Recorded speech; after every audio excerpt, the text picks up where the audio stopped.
everybody, CW here. I want to talk a little bit about crimping. I'm going to use some 45 Colts as an example for us. I've got the cases and let's trim them all first. So let's just trim these up. Because most crimps require consistent case length.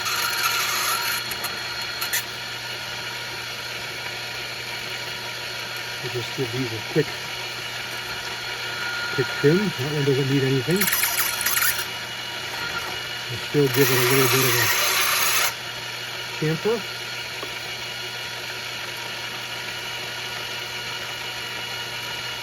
And this is a RCBS case trimmer I'm using here. This one doesn't require anything. And I'm using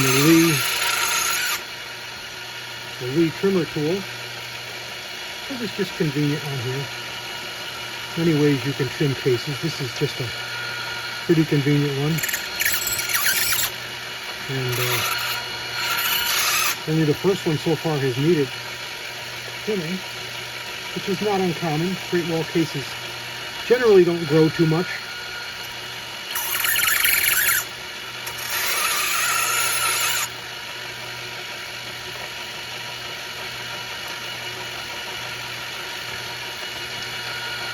And just the first one is the only one that was any kind of long. Alright, next step. We've got them trimmed. Let's go over and crimp them. And that's what we're going to look at. We're going to look at a taper crimp, a roll crimp, and a Lee factory crimp die. There's been quite a bit of confusion on crimping, and a lot of it stems from Lee. They seem to like to name all their crimpers factory crimp dies, when we've come to know them as a factory crimp die being a collet style die that crimps in from the sides. It doesn't rely on case length. It doesn't taper the case mouth. It doesn't roll the case mouth. It's a stab style crimp. It's a collet that pinches in. Much like if you have a Dremel tool or if you've ever run a lathe, those are collets.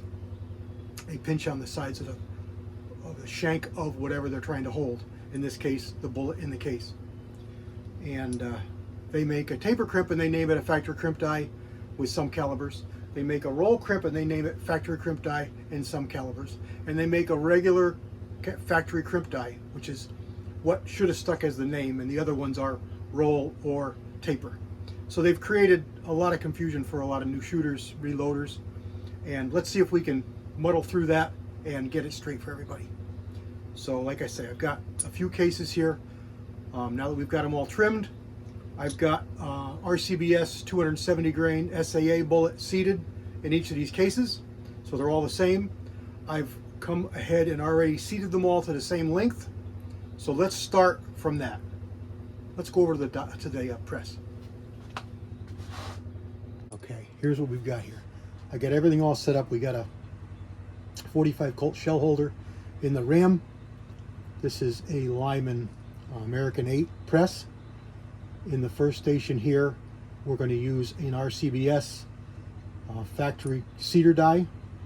The factory cedar dies in most calibers will contain a crimper. And in this case, it's the 45 Colt, so it's a roll crimp. 45 Colt is a rimmed case, so it head spaces off the rim of the case, so it can use a roll crimp. So that's what this die does. The second die in line here, this is a Lee factory crimp die.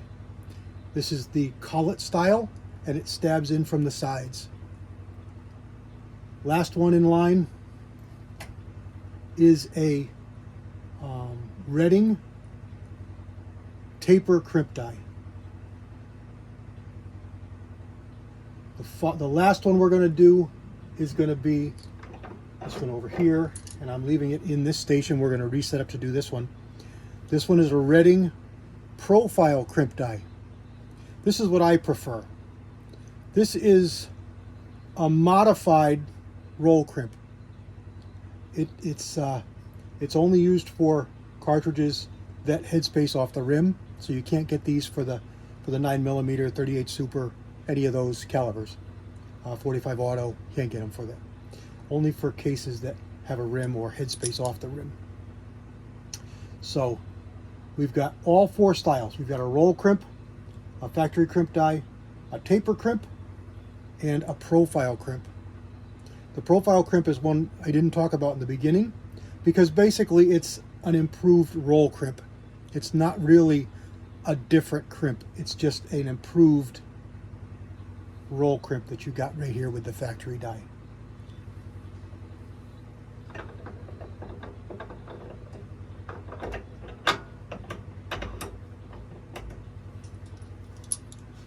What I've got here for cases is I've got 5 of them.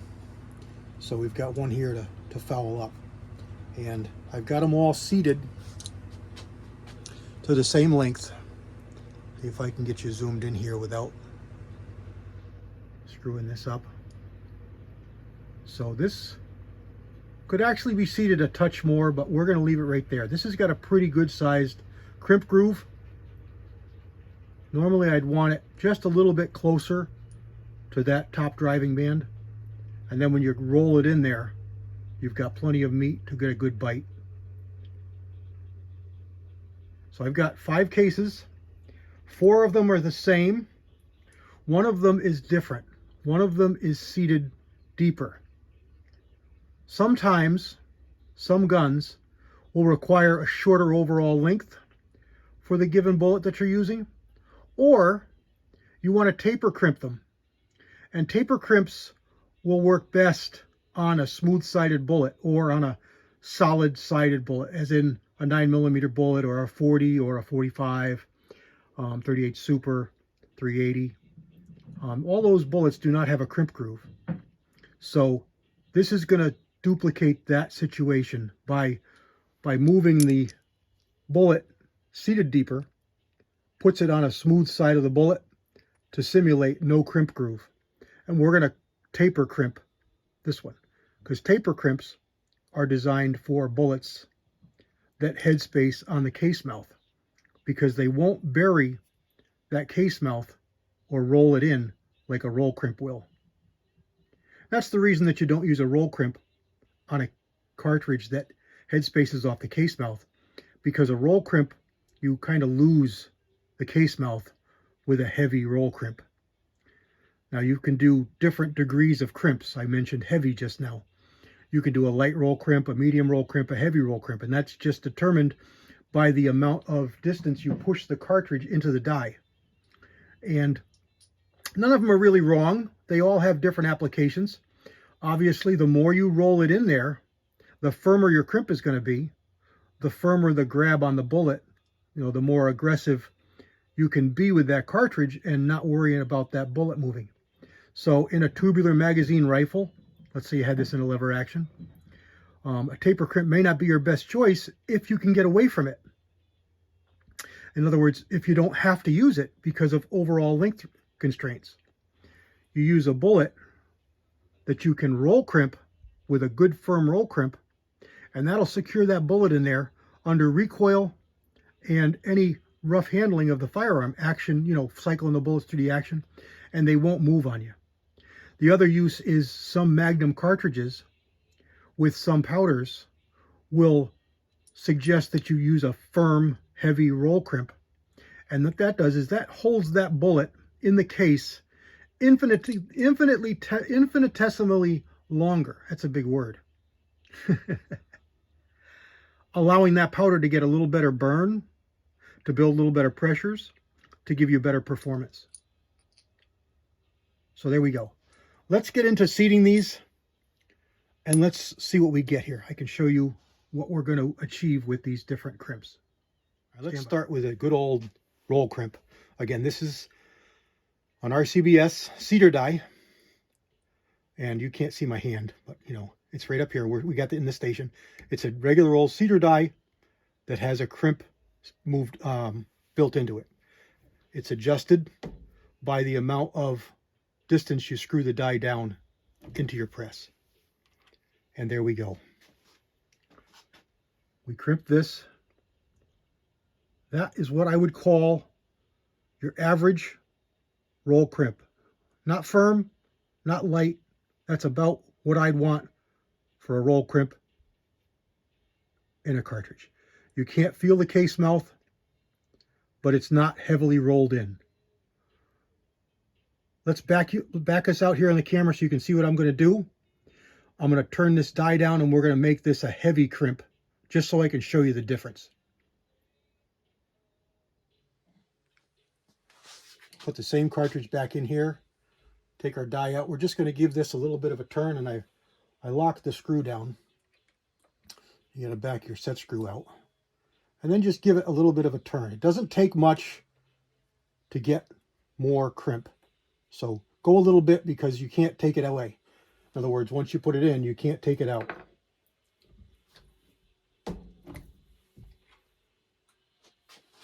Let me zoom you in here. Just that little bit of a turn. See how much more aggressive that's rolled in there? That's what I would call an aggressive or heavy roll crimp.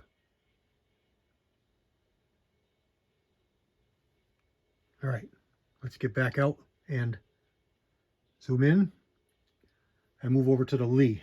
So there's our heavy roll crimp. Just move over to the Lee die. We'll grab another bullet that's seated to length but not crimped. Drop it in here. The way this die works, setup, and they're a little bit different for different calibers, but the way this one works is you run your bullet all the way up in there to the top of the ram. You screw your die down until it touches. Then you screw your nut down until it holds the die in the press at that setting. And then you keep turning this down until it touches the top of the bullet. And then you give it a quarter, a half, 3/4, whatever amount you like to get the crimp that you like in the bullet. It's going to adjust the camming, the wedge action that goes on with that collet, and it's going to push the fingers of that collet into the sides of the case and create a factory crimp. Now it's stopping right about there and pushes in. And there we go. This is what this die gives you on a setting that I would use. Now it resembles the roll crimp, but it's not doing it the same way. Again, we're going to go heavier so I can show you. This is what I would use for a crimp with a factory crimp die. This is part of the problem with using the factory crimp die without experience, because it's got a lot of power.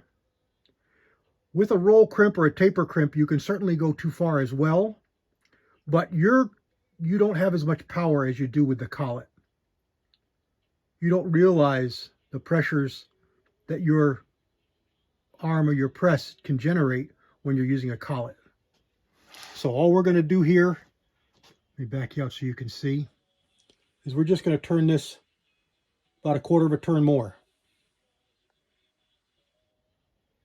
And we're going to run it back up. We're going to crimp it again. And now you're going to begin to see a line formed from that collet. This is what I would call excessive crimping. More than is needed. More than is needed for your average crimping. It's not atrocious. It's pretty similar to that heavy crimp of the roll crimp, but it's starting to be too much or more than you need. Let's take a look at that taper crimp now. For the taper crimp, we're going to go to this bullet here that I told you we seated shorter, so we have a nice solid part of the bullet to crimp on, as you would if it was a 9mm or a 40 or 45 or 38 Super or 380 that didn't have a crimp groove. Run it up in there. Here's what we get with a taper crimp. It just gives you a smoothing. It's like a very slight decrease in diameter, or a swage, if you were. That's what a taper crimp does. I can get a fingernail on it. You see it there? So if this was head spacing off the case mouth, I could still use it.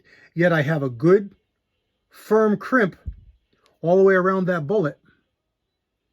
That's a taper crimp in the application that it would be used in. Now, you'd have to go a lot more to get more. What it would really do is it would just move the swaged part down the case farther and farther if you went in too far. So you'd just be smooshing the diameter of your bullet down farther and farther and farther and farther if you screwed the die in farther. You wouldn't really get, well, I guess you would get a little firmer crimp because you'd have more of the brass grabbing your bullet, but you would be creating a situation where you'd probably have an under diameter bullet. You know, you'd physically be changing the diameter of your bullet, which will cause you other problems. So you only want to come down just a tiny little bit with your taper crimp. Maybe a 1/16, a heavy 32nd down the case mouth. And that's going to give you a good, adequate, or proper taper crimp. All right, let me get you reset up, and we're going to do this profile crimp. Stand by. And here we go. Here's our last bullet. Again, no crimp has been done. This is just the dummy that we made at the start. It's just seated to the length that we like and not crimped. Let's steal our shell holder from over here. Put it in this press. This is the little Lee economy turret, four die turret. Run it up in here, all the way down and all the way out. And I'll show you what this die does. You're going to say, well, that looks a lot like a taper. And it does. I don't have it set very, very heavy, because if you keep setting it more, you're just going to run the diameter of your bullet down. But you can see the little mark on the brass there, how far down it's coming. And it's a modified roll crimp. It gives you a good grab on the bullet. If you've got some real wacky diameters, it profiles them back down, and it makes for feeding a lot better, chambering a lot easier. Again, 45 Colt. This was all Remington Peters brass, by the way. All the same cases, and you saw us trim them in the beginning. So there is the Redding taper crimp, and this could go a little more. Why don't I show you that? Let's go a little bit more here and show you what we would get with a little bit more crimp. Let me back you out so you can see what I'm doing. And we got to get a different size wrench for this one, because the Reddings use a smaller Allen wrench. And here's a little tip for you. Just loosen it, and you'll find that it won't move. It's locked in, because they use a little lead or brass piece in there. Just take the back of your wrench, and you see mine's all scarred up. Just hit it on there, and all of a sudden this will let it move, so you can adjust it. Of course, I'm on video, so it's not releasing for me.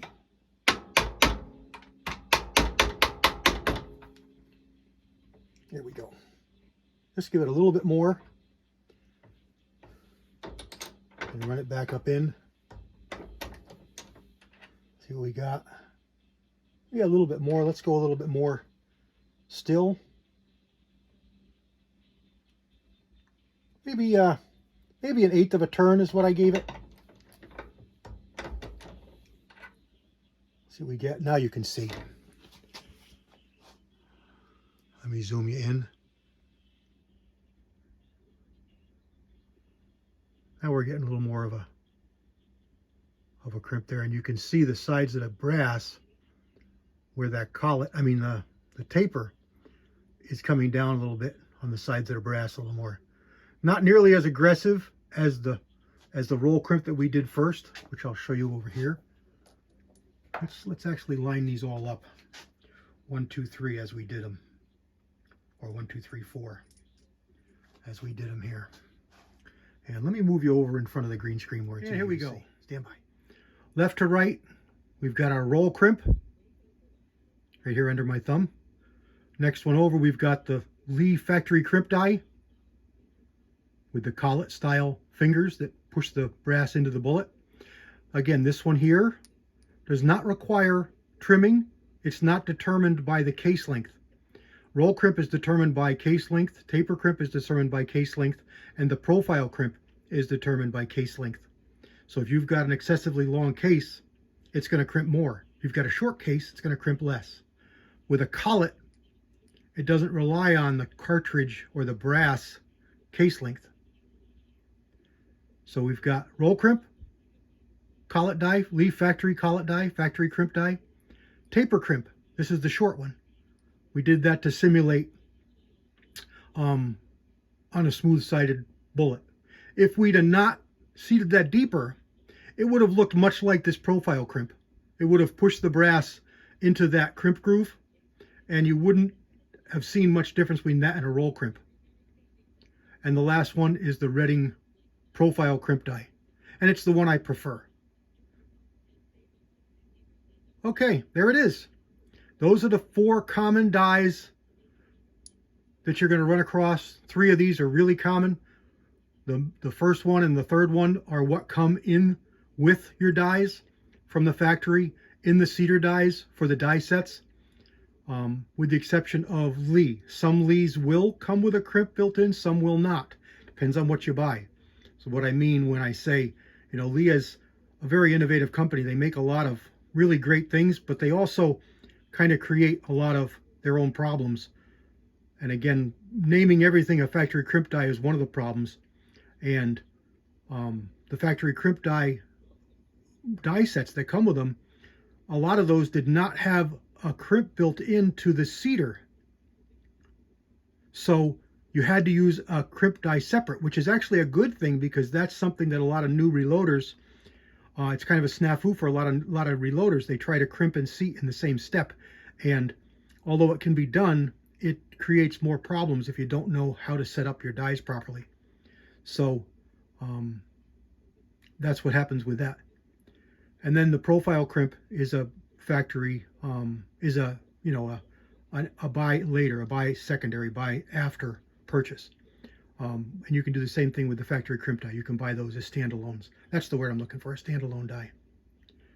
So I hope that answered some questions. I hope it didn't create more than it answered. You can throw me down questions, as always, anytime in the comments. I'll answer as best I can. And if I don't know, I'll find an answer for you. God bless everybody. CW out.